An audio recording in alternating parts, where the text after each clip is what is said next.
أعوذ بالله من الشيطان الرجيم. بسم الله الرحمن الرحيم. Bismillah, alhamdulillah, assalatu wassalamu ala rasulillah wa ala alihi wa sahbihi wa mawala. Assalamualaikum warahmatullahi wabarakatuh. Jamaah yang dirahmati Allah subhanahu wa ta'ala, kali ini kita akan membahas tentang satu submasalah di dalam pendistribusian zakat, termasuk zakat al-fitr. Adalah apa? Banyak kemudian zakat itu, termasuk zakat al-fitr, didistribusikan ke yayasan-yayasan ataupun panti-panti yatim. Ini yang kemudian perlu kita luruskan.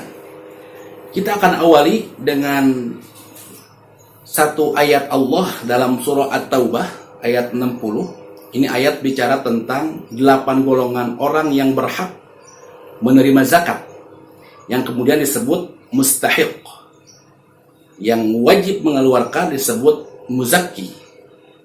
A'udzubillahi minasyaitonirrajim. Innamas shadaqatu, sesungguhnya sedekah itu termasuk di dalamnya adalah sedekah wajibah. Sedekah wajibah berarti siapa atau apa yang dimaksud dengan sedekah wajibah? Zakatul fitr. Untuk siapa? Yang pertama adalah al-fuqara. Al-fuqara jam'u faqir, jamak dari fakir. Siapakah fakir itu? Dalam al-fiqh al-manhaji disebutkan, man la mala lahu yaqa'u mawqi'an min kifayatihi maf'aman wa malbasan wa maskanan. Orang yang tidak punya harta untuk kebutuhannya yang cukup, seperti berupa makanan, berupa pakaian, ataupun tempat tinggal. Pertama, fakir. Yang kedua, masakin, jam'u miskin. Siapakah? Man la syai', man lahu syai', yasuddu min hajatihi. Orang yang punya harta untuk kebutuhannya, tetapi walakinnahu la yakfihi, tapi enggak cukup. Kalau fakir enggak punya, kalau miskin punya tapi enggak cukup. Pertama fakir, yang kemudian miskin, yang ketiga adalah al-amiluna 'alaiha atau amil zakat. Kemudian yang keempat al-mu'allafah qulubuhum, yaitu para mu'allaf. Wa fir riqab, yang kelima adalah riqab, yaitu hamba sahaya. Yang keenam al-amilun atau al-gharimun, yaitu orang-orang yang berhutang. Yang ketujuh adalah fi sabilillah, yaitu orang-orang yang berjuang di jalan Allah subhanahu wa ta'ala. Dan terakhir yang kedelapan adalah ibnu sabil, yaitu apa? Al-musafir safaran mubahan. Orang yang musafir tentu safarnya adalah safar yang mubah, bukan safar yang maksiat.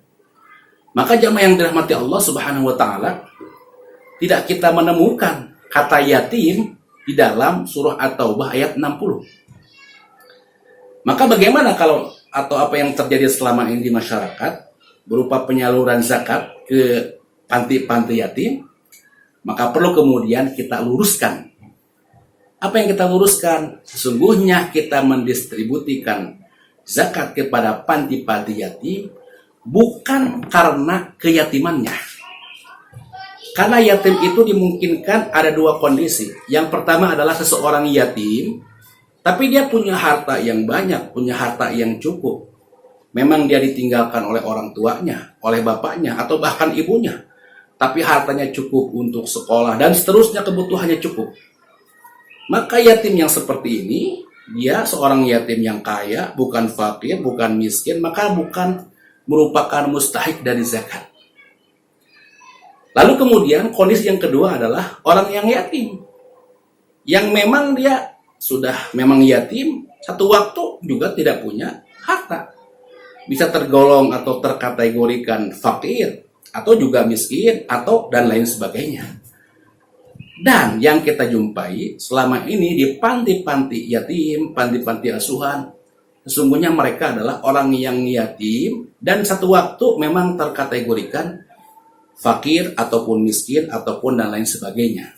Sehingga karena kefakirannya, karena kemiskinannya, orang tuanya atau ibunya merasa berat untuk membiayai pendidikannya, dititipkanlah kemudian di panti-panti yatim.